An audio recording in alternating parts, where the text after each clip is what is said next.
Mon anniversaire, cette année-là, devait être une occasion mémorable, et Amanda s'était donné du mal pour que ce soit le cas.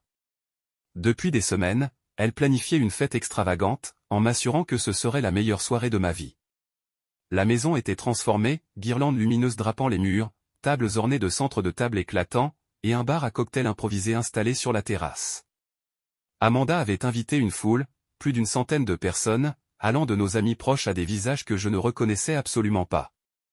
Je me souviens d'être resté sur le pas de la porte pendant un moment, légèrement étourdi par le spectacle. Les rires et le brouhaha des conversations s'entremêlaient avec la musique, créant une ambiance électrique. Amanda, au centre de tout, brillait comme une étoile. Sa robe rouge scintillait sous les lumières tamisées, et son sourire semblait charmer chaque personne qu'elle rencontrait. C'était le genre de sourire que j'avais toujours aimé, mais ce soir-là, il me laissait étrangement mal à l'aise. Je faisais le tour de la pièce, saluant des collègues et des amis, quand je l'ai aperçue. Elle était près du bar, riant à gorge déployée à une blague qu'un homme venait de faire. Kevin. Je ne le connaissais pas, mais il semblait à l'aise, trop à l'aise même. Grand, vêtu avec une élégance décontractée, il avait ce genre d'assurance naturelle qui me mettait instantanément sur la défensive. Amanda lui effleurait le bras en riant, un geste léger mais qui, à mes yeux, semblait chargé d'une certaine intimité. Je n'ai rien dit sur le moment. Peut-être que je me faisais des idées. Après tout, c'était une fête, et Amanda était toujours du genre à être sociable. Mais plus je les observais, plus une sensation désagréable me gagnait. Kevin ne se contentait pas de plaisanter avec Amanda comme le feraient des collègues ou des amis. Il se penchait vers elle, murmurait quelque chose à son oreille, et elle souriait d'une manière que je ne lui avais pas vue depuis longtemps. Mon estomac s'est noué. En essayant de chasser mes doutes, je suis allé chercher un verre. Tom, un de mes vieux amis, m'a rejoint. Belle soirée, non? Amanda a fait un travail incroyable. Sa voix était enjouée, mais il a remarqué mon regard distrait. Tout va bien?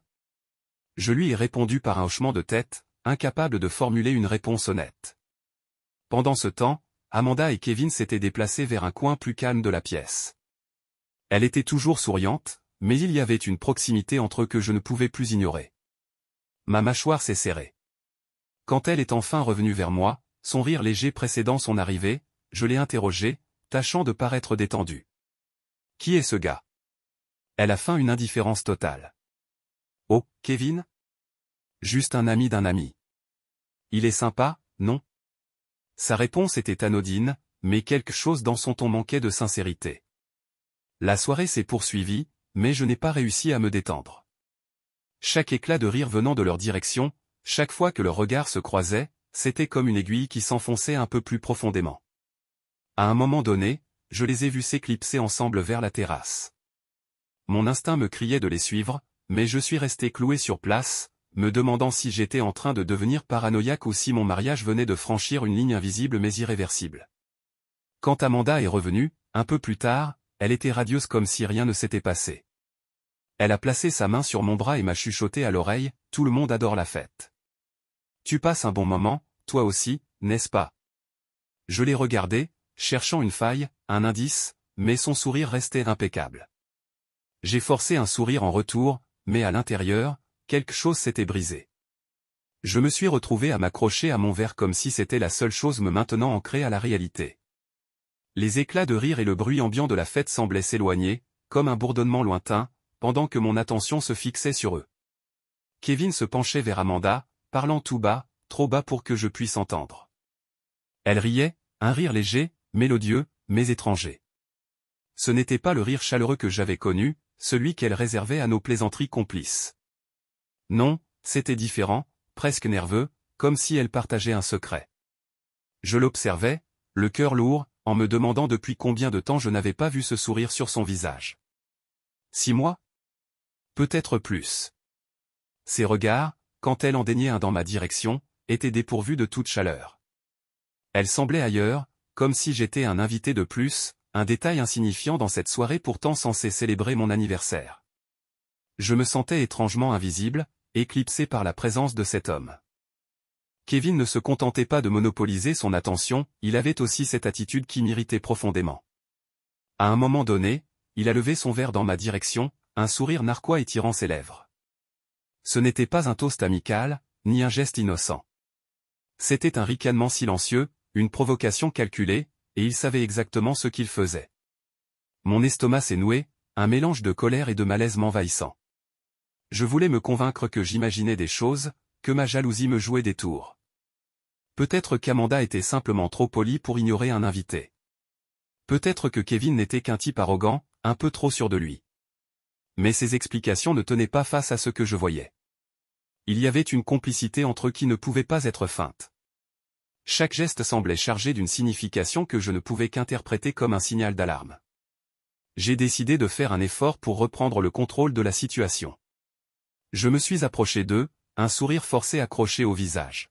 « Alors, vous parlez de quoi ?» ai-je demandé, essayant de paraître détendu.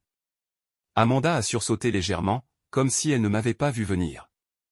Kevin, lui, n'a pas bronché, me lançant un regard suffisant avant de répondre, on discutait juste de voyage. Amanda m'a raconté vos vacances à Hawaï l'année dernière. Ça devait être incroyable. Je me suis tourné vers Amanda, surpris. Elle n'avait jamais mentionné ses vacances à ses collègues.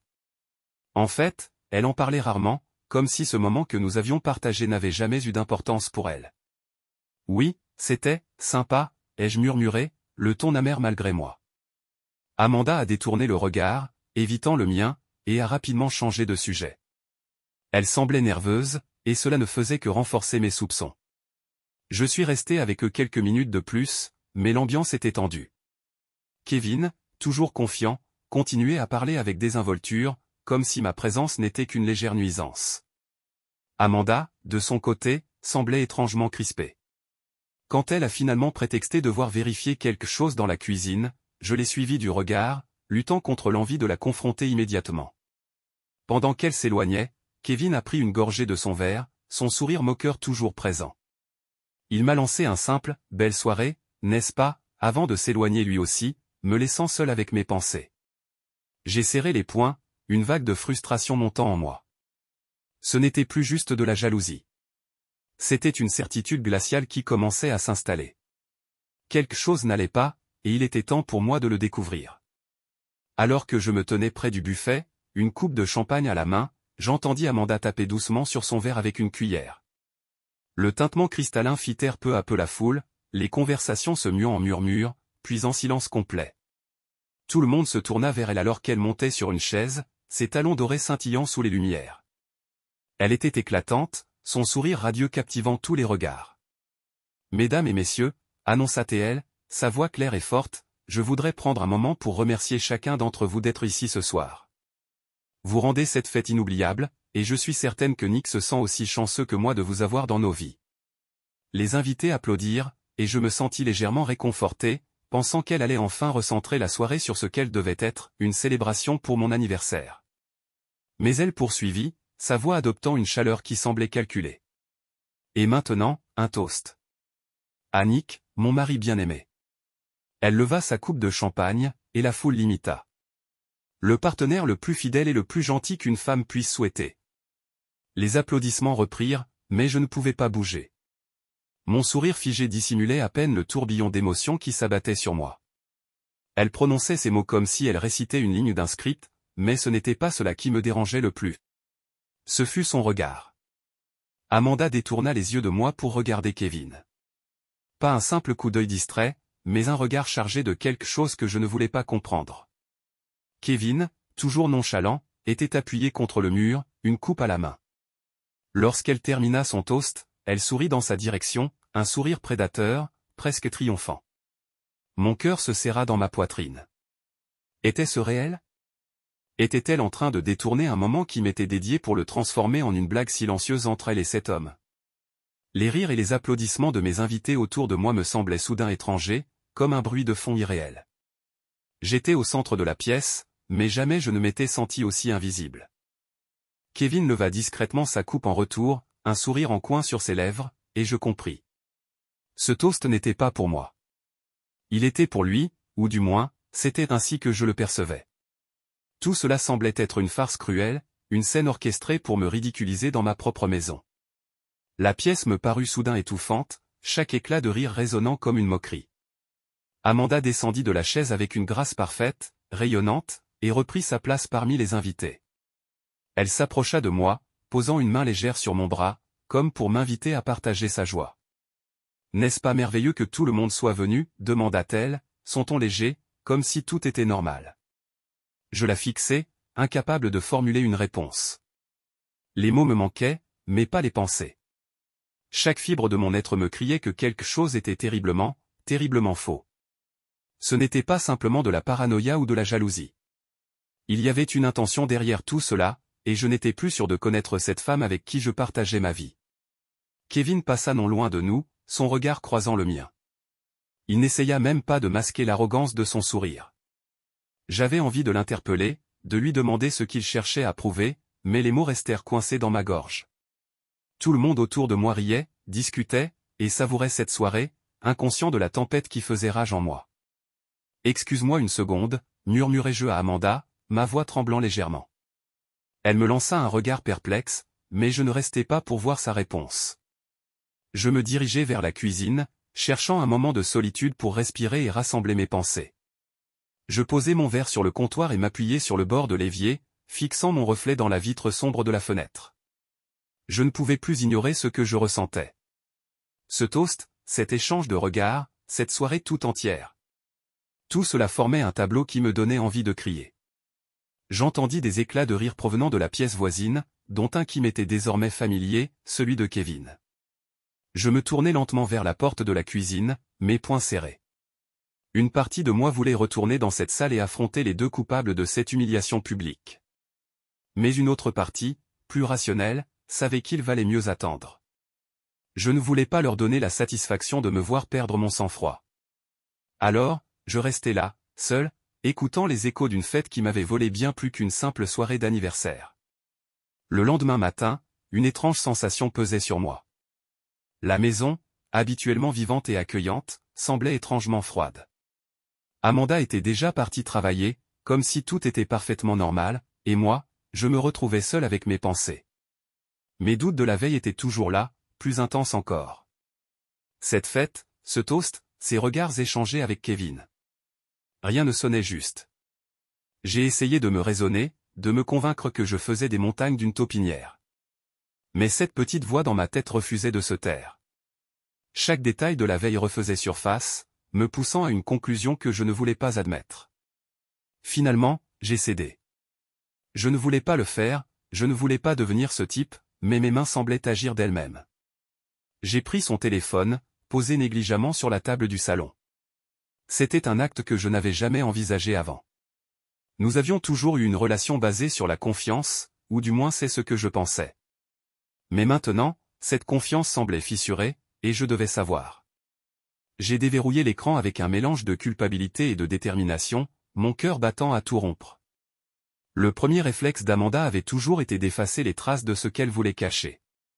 Son téléphone était étonnamment propre, pas de messages suspects dans les applications principales, pas de notifications douteuses. Mais je savais qu'il y avait toujours un moyen de contourner cela. Je suis allé dans une application de messagerie secondaire qu'elle avait téléchargée il y a des mois, disant qu'elle l'utilisait pour le travail. C'est là que je l'ai trouvée. La conversation avec Kevin. Mes yeux ont balayé l'écran, mes doigts tremblants alors que je faisais défiler les messages. Leur ton léger et insouciant était en contraste cruel avec la douleur grandissante dans ma poitrine. « Ne sois pas en retard demain », avait-elle écrit la veille de la fête. « Tout est prêt, et je veux que ce soit parfait. » Kevin avait répondu par un emoji en forme de clin d'œil, suivi de « Je serai là. » Ce sera inoubliable. Je continuais de lire, luttant pour maintenir mon calme. Ils parlaient de leur projet comme s'il s'agissait d'un jeu. Amanda faisait référence à la fête, mentionnant chaque détail de la préparation, mais ce n'était pas pour me surprendre ou m'impressionner. Non. C'était pour rendre la soirée inoubliable pour eux. Pas pour moi. Puis, je suis tombé sur une photo. Amanda, dans sa robe rouge scintillante, celle qu'elle portait à la fête. Elle souriait, posant devant un miroir, son regard vibrant d'une énergie que je ne reconnaissais plus. Prête à briller demain soir, avait-elle écrit sous l'image. Kevin avait répondu, avec toi à mes côtés, c'est une victoire assurée. C'était une claque, mais ce n'était pas le pire. Non, ce qui m'a fait vaciller, ce qui m'a coupé le souffle, c'était un message envoyé la veille de la fête. Mon cœur s'est arrêté en le lisant. Demain, vous verrez comme il est facile de faire de mon mari la risée de tous. Ces mots étaient là, brutalement directs, comme une confession sans remords. Je suis resté immobile, mes yeux rivés sur l'écran, incapable de croire ce que je venais de lire. Elle avait planifié tout cela. Ce n'était pas un simple flirt ou une maladresse. C'était intentionnel, une tentative délibérée de me humilier devant tous ceux que je connaissais. Je me suis laissé tomber sur le canapé, l'appareil toujours dans ma main. Mon esprit était un chaos de colère, de douleur et d'incompréhension. Comment avais-je pu être si aveugle? Comment une personne que j'aimais et que je pensais connaître si bien pouvait-elle faire preuve d'une telle cruauté? Tout ce que je voulais à cet instant, c'était des réponses. Pas des excuses, pas des mensonges, mais la vérité. Et je savais qu'à son retour, il n'y aurait pas d'échappatoire. Pas cette fois. Quand Amanda est rentrée ce soir-là, elle avait l'air détendue, presque insouciante. Elle a posé son sac sur la table et m'a salué d'un ton léger, comme si tout était normal. Mais rien ne l'était. Moi, j'étais assis dans le salon, le téléphone posé sur la table devant moi. Mon esprit était clair, mes émotions enflammées mais sous contrôle. J'avais passé la journée à digérer tout ce que j'avais découvert, à réfléchir à ce que je devais dire, et surtout, à ce que je voulais faire. Elle a remarqué immédiatement que quelque chose n'allait pas. Mon silence, mon regard fixe sur elle, la tension palpable dans la pièce. Elle s'est figée un instant, puis a repris son masque habituel de sérénité, comme si elle pouvait effacer l'évidence par sa seule volonté. « Quelque chose ne va pas » demanda-t-elle innocemment en s'approchant. Je n'ai pas répondu tout de suite. Au lieu de cela, j'ai attrapé le téléphone posé devant moi et l'ai levé pour qu'elle le voie. « Qu'est-ce que c'est, Amanda ?» ai-je demandé, ma voix calme et tranchante comme une lame. Je me suis levé, lentement, tenant toujours l'appareil.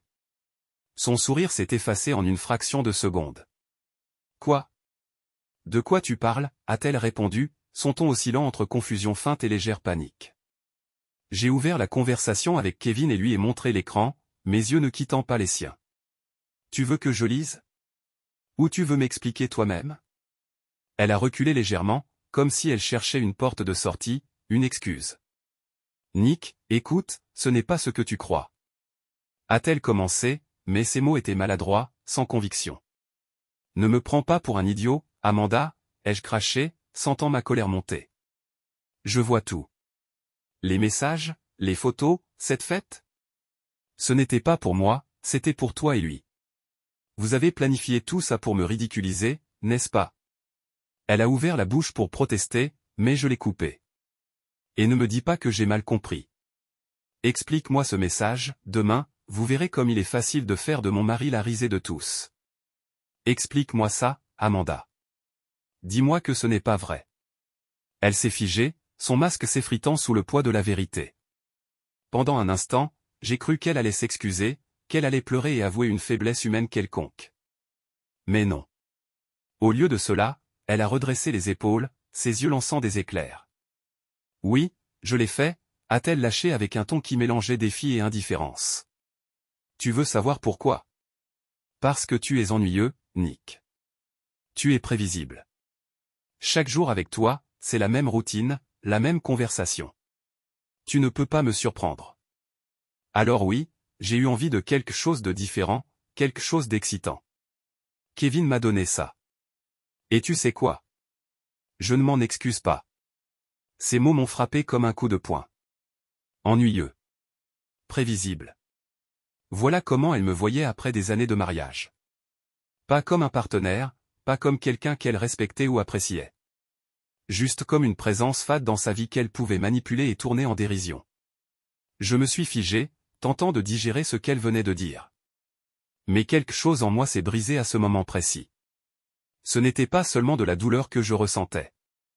C'était aussi une clarté froide et implacable. Amanda venait de révéler sa vraie nature, et je savais que je ne pouvais plus vivre comme ça. D'accord, ai-je dit finalement, ma voix redevenue calme. Elle semblait surprise par mon ton, attendant probablement que je me mette en colère, que je crie. Mais je n'allais pas lui donner cette satisfaction. Je comprends. Si c'est ce que tu penses de moi, alors il n'y a plus rien à dire.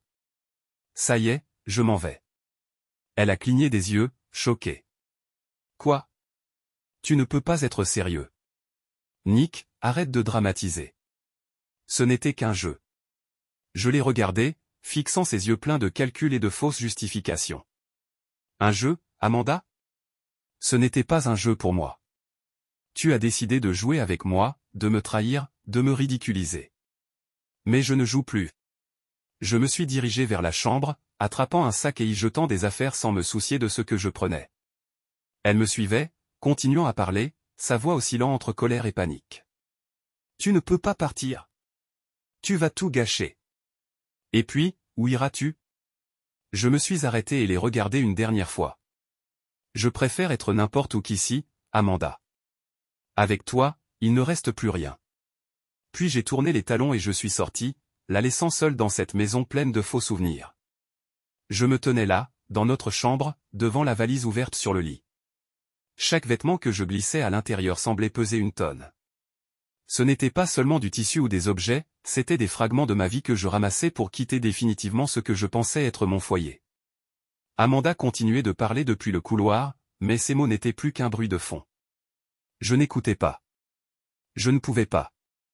Tout ce que je savais, c'était que je devais partir. Maintenant. Chaque geste était mécanique. Une chemise, un pantalon, quelques affaires de toilette jetées à la hâte. Je ne voulais rien d'autre. Le reste, tout ce que nous avions accumulé au fil des ans, n'avait plus d'importance. Les souvenirs, les meubles, les photos, tout cela appartenait à une vie que je ne reconnaissais plus. J'avais 37 ans, et je me sentais à la fois vide et étrangement clairvoyant. Il valait mieux recommencer, repartir à zéro, que de rester dans ce mensonge qui m'avait asphyxié. Amanda avait cessé de crier maintenant. Peut-être qu'elle avait compris que ces mots ne me retiendraient pas. Peut-être qu'elle pensait que ce n'était qu'un caprice et que je finirais par revenir. Mais elle avait tort. Cette fois, c'était différent. Il n'y aurait pas de retour en arrière. Pas après ce qu'elle avait fait, pas après ce qu'elle avait dit. Quand ma valise fut bouclée, je me suis arrêté une dernière fois pour regarder autour de moi. La chambre semblait différente, comme si elle appartenait à quelqu'un d'autre. Ce lit où nous avions partagé tant de nuits, ces murs qui avaient entendu nos rires et nos disputes, tout semblait étranger maintenant. J'ai respiré profondément, serré la poignée de ma valise, et j'ai quitté la pièce sans un regard en arrière. Dans le salon, Amanda se tenait immobile, les bras croisés. Son expression oscillait entre colère et confusion, mais je ne pouvais plus lire ses émotions. Elle me fixait, attendant peut-être que je dise quelque chose, que je fasse un dernier geste. Mais il n'y avait plus rien à dire. Nick. Commença-t-elle, mais je levai une main pour l'arrêter. Non. Mon ton était ferme, mais pas en colère. Juste fatigué. Je ne peux plus. Elle ouvrit la bouche pour protester, mais aucun son n'en sortit. Je me suis retourné et j'ai franchi la porte d'entrée. L'air frais de la nuit m'a frappé, et pour la première fois depuis longtemps, j'ai senti une étrange forme de liberté. Pas de joie, pas encore. Mais une absence du poids qui m'avait oppressé pendant des mois. J'ai conduit sans vraiment savoir où aller. Les rues familières de notre quartier défilaient, mais je ne les voyais pas. Mon esprit était ailleurs, plongé dans un chaos de souvenirs, de regrets et de questions. Comment en étions-nous arrivés là? À quel moment avions-nous dévié du chemin que nous avions construit ensemble? Peut-être que je ne trouverai jamais de réponse. Peut-être que cela n'avait plus d'importance. Finalement, je me suis arrêté devant un vieux motel à la périphérie de la ville. Le genre d'endroit que je n'aurais jamais envisagé auparavant, mais qui, ce soir-là, semblait être exactement ce dont j'avais besoin. Un lieu anonyme, loin de tout ce qui me rappelait Amanda et la vie que je laissais derrière moi. La réceptionniste m'a tendu une clé sans poser de questions, et je suis monté dans une petite chambre simple avec un lit étroit et une lampe vacillante. Je me suis assis sur le bord du lit, mes coudes posés sur mes genoux, et j'ai laissé échapper un long soupir. C'était ici que je commencerais à recoller les morceaux, même si je n'avais aucune idée de comment faire.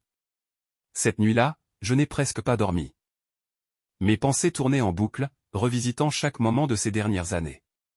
Les moments heureux, les disputes banales, les signes que j'avais ignorés. Je ne pouvais m'empêcher de me demander ce que j'aurais pu faire différemment, comme si une action de ma part aurait suffi à empêcher l'inévitable. Mais une partie de moi savait que ce n'était pas le cas. Amanda avait fait un choix, et ce choix avait brisé quelque chose en moi qui ne pouvait pas être réparé. Le silence de la chambre était presque oppressant, mais il me donnait aussi le temps de réfléchir. Pour la première fois depuis des mois, je n'avais pas à prétendre que tout allait bien. Je n'avais pas à sourire pour sauver les apparences ou à faire semblant de ne pas remarquer l'éloignement d'Amanda. Je pouvais juste être moi, avec toutes mes douleurs et mes incertitudes. C'était brutal, mais c'était aussi un début. Quand le matin est arrivé, la lumière filtrant à travers les rideaux usés, je me suis senti différent. Pas mieux, pas encore. Mais il y avait une résolution naissante en moi. Je savais que le chemin serait difficile, mais il était clair. Recommencer, avancer, et ne plus jamais me laisser piéger dans une vie qui ne me rendait pas heureux. Le lendemain matin, après une nuit quasi blanche au motel, je savais que je ne pouvais pas traverser cela seul. Je pris mon téléphone et composai le numéro de Derek, mon meilleur ami depuis le lycée. Il était toujours celui sur qui je pouvais compter, le genre d'ami qui vous connaît mieux que vous ne vous connaissez vous-même.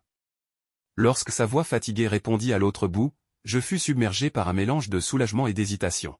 « Derek, c'est moi. Est-ce que tu as un peu de temps ? J'ai besoin de parler. » Il répondit immédiatement, son ton devenant sérieux. « Bien sûr, mec. Tout va bien ? Tu as l'air, je sais pas, différent. » 1 heure plus tard, nous étions assis dans un petit café. J'avais raconté toute l'histoire, du toast humiliant jusqu'au message avec Kevin que j'avais découvert. Derek m'écoutait attentivement, son visage sombre, et secouait parfois la tête d'un air incrédule. Quand j'eus terminé, il posa sa tasse de café et me regarda droit dans les yeux. « Nick, je ne voulais pas te le dire à la fête, mais, j'avais des doutes. » Je le fixai, surpris. « Comment ça, des doutes ?» Il soupira et passa une main dans ses cheveux. Amanda et Kevin, c'était visible. Je veux dire, à la fête, ils étaient trop proches. Pas juste amical. J'ai remarqué la façon dont ils se regardaient, dont elle riait à tout ce qu'ils disaient. Je ne voulais pas sauter aux conclusions, mais c'était clair qu'il y avait quelque chose. Je suis désolé de ne pas t'avoir dit ça plus tôt. Ces mots étaient à la fois un coup dur et une étrange confirmation. Ce que j'avais ressenti, ce que j'avais vu, tout cela était réel. Ce n'était pas juste dans ma tête. J'avais besoin d'entendre ça, même si ça faisait mal. Tu n'as rien à te reprocher, Derek. Mais maintenant, je dois faire quelque chose. Amanda a joué avec moi, mais elle ne va pas s'en sortir comme ça. Derek hocha la tête, et je vis une étincelle de détermination dans son regard. Je vais t'aider. Tu n'as pas à faire ça seul. Ensemble, nous avons commencé à réfléchir à la meilleure manière d'exposer la vérité. Derek avait un instinct protecteur, et il ne supportait pas l'idée qu'Amanda ait pu me manipuler de cette manière. Il m'a montré des photos qu'il avait prises à la fête, des clichés pris sur le vif où Kevin et Amanda se tenaient trop près, leur regard trahissant une intimité qui n'aurait jamais dû exister. « On va envoyer ça, » dit Derek, les yeux brillants de colère. « À tous ceux qu'elle connaît, à ceux qui étaient là, à ceux qui pensent qu'elle est cette femme parfaite. Elle a joué un rôle pendant trop longtemps. C'est fini. » Au début, j'ai hésité. Cela semblait extrême, presque cruel. Mais ensuite, je me suis rappelé des messages, de ses mots, de son sourire narquois pendant la fête. Amanda n'avait eu aucun scrupule à me ridiculiser publiquement. Pourquoi devrais-je me soucier de préserver son image? Derek s'est chargé de tout. Il a créé un groupe de messages avec plusieurs de nos amis communs, ceux qui avaient assisté à la fête et ceux qui connaissaient Amanda depuis des années. Le message qu'il envoya était simple et direct. Je pense que vous devriez voir ça. Amanda et Kevin, pris en flagrant délit. Nick mérite mieux que ça. Les photos étaient explicites, impossible à nier. Kevin, son bras effleurant le dos d'Amanda, son visage trop près du sien alors qu'ils riaient ensemble. Une autre où Amanda semblait complètement absorbée par lui, ignorant tout autour d'elle, y compris moi. Les réactions ne se sont pas fait attendre. Les notifications affluaient, des messages exprimant choc, colère et déception. Les gens qui avaient toujours cru à l'image d'Amanda la femme dévouée, la parfaite épouse étaient furieux. Certains exprimaient leur sympathie pour moi, d'autres s'indignaient de son comportement. Un ami commun envoya même un message à Derek, disant qu'il avait lui aussi remarqué des comportements suspects, mais qu'il n'avait pas osé en parler. Amanda, évidemment, ne tarda pas à réagir. Elle m'appela plusieurs fois ce jour-là, mais je ne répondis pas. J'étais fatigué de ses mensonges, de ses manipulations. Je savais qu'elle essayerait de retourner la situation, de minimiser ce qui s'était passé ou, pire, de m'accuser d'avoir violé sa vie privée en fouillant dans son téléphone. Mais je n'étais plus intéressé par ses excuses vides ou ses justifications tordues. Quand je lui répondis finalement, ce fut uniquement pour lui dire ceci: tout le monde sait maintenant, Amanda. Ton masque est tombé. Ne m'appelle plus. Je raccrochai avant qu'elle ne puisse répondre. C'était peut-être une petite victoire, mais pour la première fois depuis des mois, je me sentais en contrôle. Avec l'aide de Derek et de mes amis, j'avais commencé à reconstruire quelque chose que je pensais avoir perdu, ma dignité. Le reste de la journée fut étrange. Une partie de moi était soulagée que la vérité soit enfin connue, mais une autre ressentait encore une profonde tristesse. Amanda et moi avions eu une vie ensemble, des projets, des rêves. Mais tout cela était maintenant terminé, réduit en cendres par sa trahison. Pourtant, malgré tout, je savais que c'était la première étape pour avancer. Quelques semaines après la confrontation, je me retrouvais dans un petit appartement à l'autre bout de la ville. Loin des souvenirs pesants, des rues où Amanda et moi avions construit notre vie, et surtout, loin de cette maison qui ne ressemblait plus à un foyer. Mon nouveau logement n'était pas grand, mais il avait quelque chose de réconfortant, il était à moi. C'était un nouveau départ, une toile vierge où je pouvais enfin recommencer. Les premières nuits furent étranges. Le silence était lourd, presque oppressant, et je me surprenais à tendre l'oreille pour des bruits familiers, le rire d'Amanda, le tintement de ses bracelets lorsqu'elle traversait une pièce. Mais ces sons appartenaient au passé. Maintenant, tout ce que j'entendais, c'était le bourdonnement des voitures dehors et, parfois, des éclats de rire venant des voisins du dessus. Lentement, j'apprenais à apprécier cette tranquillité. Derek était un pilier durant cette transition. Non seulement il m'avait aidé à transporter mes affaires, mais il était là pour me pousser à avancer. Il avait une manière de rendre les choses moins lourdes, trouvant toujours une blague ou une remarque pour alléger l'atmosphère. « Tu vois ce canapé ?» avait-il dit en s'asseyant sur mon vieux sofa. « C'est peut-être pas grand-chose, mais c'est là que tu vas refaire ta vie. Alors, choisis bien tes films et évite les comédies romantiques. » J'avais ri, pour la première fois depuis des jours, et ce simple moment m'avait fait plus de bien que je ne l'aurais imaginé. Sarah, une amie commune que je connaissais surtout de loin, avait également été d'un grand soutien. Elle s'était proposée pour m'aider à m'installer, débarquant avec une boîte pleine de petites plantes en pot et quelques cadres photos vides. « Tu as besoin de verdure ici ?» avait-elle déclaré en posant une fougère sur l'étagère. « Et des photos. Peu importe quoi, mais remplis-les. Ça donne un peu de vie. » Elle avait une énergie calme, différente de celle de Derek, mais tout aussi apaisante. Ensemble, ils transformaient mon appartement en quelque chose qui ressemblait à un vrai chez moi. Pendant que nous accrochions des rideaux ou que nous assemblions un meuble en kit, les conversations se faisaient plus profondes. Sarah partagea des bribes de son passé, ses propres désillusions et ses combats.